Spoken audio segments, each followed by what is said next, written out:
At midday in northern Greece, an aircraft that was probably never supposed to be seen by the public came down in broad daylight. That is where this story begins. Not in a Pentagon briefing, not in a defense budget line, not in a blurry satellite image passed around by aviation forums. On a runway in Larissa, with local cameras rolling, with confused reporters calling it AB2 with video spreading before anyone could lock the story back down. And that is exactly why this moment matters so much, because the real story is not that a secret American aircraft was seen. The real story is that you only expose something this sensitive, this expensive, and this classified in daylight if it is already doing something the older systems could not do well enough. That is the story, not the aircraft by itself, the method behind the aircraft. What America may already have put into the sky over Iran is not just a stealth drone. It may be a way of war built around one brutal idea: keep seeing the target until the target's ability to move stops protecting it. That is the deeper story. And once you see that, the Greece sighting stops looking like an aviation curiosity and starts looking like a battlefield clue. For years, the RQ-180 lived in the gray zone between rumor and reality. Everyone serious had heard the name. Almost nobody had proof strong enough to end the argument. Analysts talked about it, open source investigators chased strange flying. Wing sightings over test ranges, defense reporters heard the same thing again and again from the black world corners of American aerospace. If this aircraft is real, it changes a great deal, but nothing stuck cleanly enough to make the public conversation solid. Then Larissa happened, a strange flying. Wing aircraft appears at a Greek air base. The first reports call it a Ba-2. That made sense only if you looked quickly and from the wrong distance. Once the footage spread, the outline started telling a different story. The proportions were wrong for a B-2, the belly looked wrong, the landing gear looked wrong, the whole design logic was wrong for a bomber and much more consistent with something else, something that was never really supposed to enter a daylight conversation. The RQ-180, if that is what people saw, then the most important part of the story is not simply that the aircraft exists. The most important part is what kind of battlefield problem an aircraft like this is built to solve. Because in a war like Iran, the hardest targets are not always the fixed ones. The hardest targets are the ones that move. Missile launchers disguised as trucks, vehicles that fire and relocate. Convoys that disappear into terrain, underground complexes with launch openings.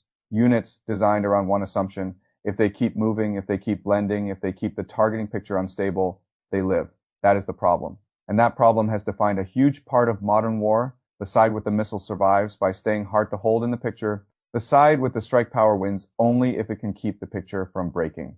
That is the framework term I want to use through this whole story. The picture, if the picture breaks, the target lives. If the picture holds, the target dies. That is the line for a long time. The picture was the hardest part, not firepower, not access to munitions, not pilot courage. The picture, finding the launcher, is not enough. You have to keep finding it, tracking it once is not enough. You have to keep the track alive long enough for the rest of the kill chain to work. And that is where the ARC-180 appears to change the game. To understand why, you have to go back to the older American problem. When the SR-71 Blackbird was retired, the United States lost more than a famous aircraft. It lost a certain type of deep reconnaissance reach. The Blackbird represented the old answer to a simple but punishing question. How do you see deep into the enemy's space when the enemy does not want to be seen and has the means to hurt anything that tries? But the old answer could not simply be rebuilt. Air defenses got better, radar got better, missiles got better. The political cost of losing a pilot over hostile territory got worse. So the next answer was never going to be just another fast spy plane. It had to be stealthier, it had to last much longer, it had to survive in the kind of airspace where older surveillance aircraft become liabilities. And ideally, it had to do all of that without carrying a human pilot. That is why the RQ-180 has mattered even before the public had a clear look at it. Its value was never just the secrecy, its value was what that secrecy was protecting. The Greece imagery appears to confirm the broad shape analysts had long expected: a broad, low, observable flying wing, very clean lines, a body built not for speed theater, but for stealth, altitude range, and persistence. It looks like an aircraft designed to stay above the problem rather than rush through it. That last part matters most because the genius of a platform like this is not just that it can go deep, it is that it can stay. Staying is everything. One pass over a battle space is useful. Continuous watch over a battle space is something else entirely. That is why the underside details in the new imagery are so revealing. Analysts studying the photos focused on what appeared to be paired electro, optical sensor, apertures angled outward to either side. On paper, that sounds like the kind of detail only aviation obsessives care about on a battlefield. That may be one of the most important details of all because it suggests geometry. This aircraft may be able to fly offset patterns, keeping its sensors locked across a broad area while never needing to run directly over the same spot in the most predictable way.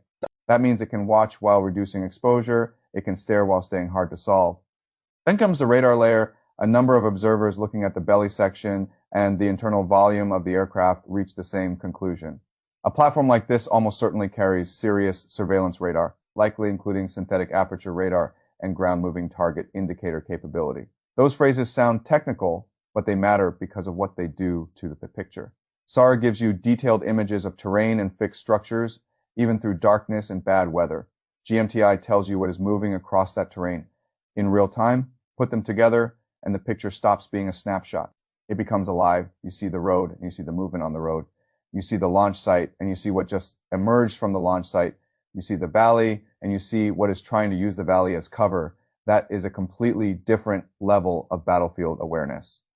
And in Iran, that difference is enormous because Iran is exactly the sort of environment this aircraft appears built for. Large country, rugged terrain, layered defenses, hardened sites, mobile missile launchers, a lot of space to disappear into, a lot of reasons for the targeting picture to keep breaking. An aircraft like the RQ-180 attacks that problem at its root.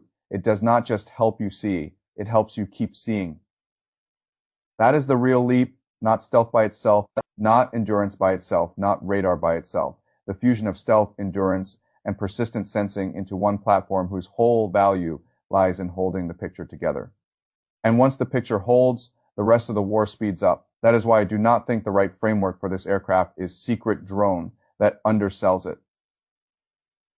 The better framework is picture. Holding machine, that is what makes it dangerous, because once an enemy suspects that its mobile launchers are no longer truly mobile in the way that matters, behavior changes, it moves less confidently, it hides longer, it spends more time worrying about exposure, it burns its own tempo, it starts becoming reactive. That is the first bad option. Move fast, and you create signatures, keep moving. And GMTI has something to follow. Use roads. And roads themselves become part of the picture. That is one branch of the bad options tree. The second bad option is to stop moving and hide in hardened or underground sites.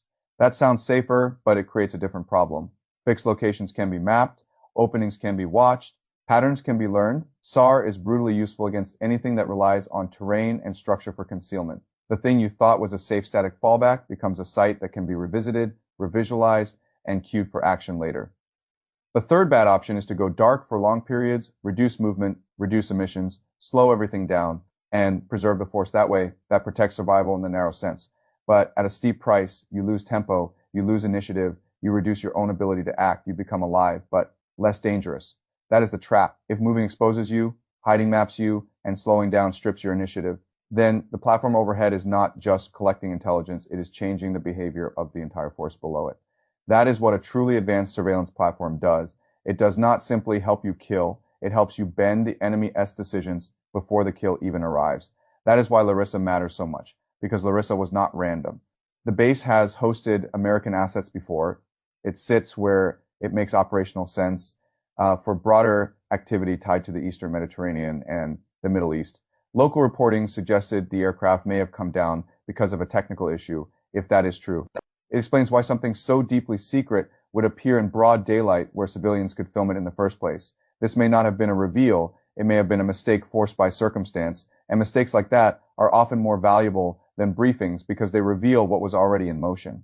If the aircraft seen at Larissa really was the RQ-180, and if it was supporting operations tied to Iran, then America may already have shown that the next era of aerial warfare will not be defined by the most visible aircraft. It will be defined by the one that quietly holds the picture together. And there may be even more inside that picture than the public can yet prove. Some analysts believe the platform may gather electronic intelligence. Others think it may have communications relay functions or serve as a high-altitude data node tying together the rest of the air war. The exact payload remains hidden, but the larger logic is increasingly hard to miss.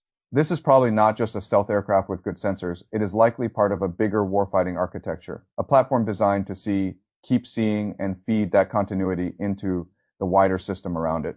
That is what makes it such a serious shift. For years, militaries survived inside surveillance gaps. Darkness helped them. Weather helped them. Distance helped them. Movement helped them. A platform like the RQ-180 appears built to erase those protections one by one. If it can see through darkness, darkness matters less. If it can stay aloft for extreme lengths of time, timing matters less. If it can survive where ordinary surveillance assets become vulnerable, distance matters less. If it can persistently follow movement, movement itself matters less. That is why this story is bigger than one secret aircraft on one runway. In Greece, the world may not have simply gotten a better look at a classified program. It may have gotten a glimpse of a different theory of air dominance, not dominance through speed, not dominance through firepower, dominance through persistence, dominance through invisibility, dominance through holding the picture while the enemy loses it. If the RQ-180 really was operating around Iran, then that future is not coming. It may already be here.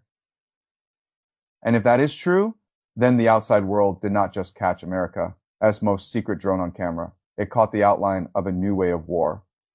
For years, the question was whether the RQ-180 was real. Now, the more unsettling question may be this: if this is the first time the world truly saw it, how many times has it already been overhead, quietly keeping the picture intact, while the people below had no idea they were already inside it?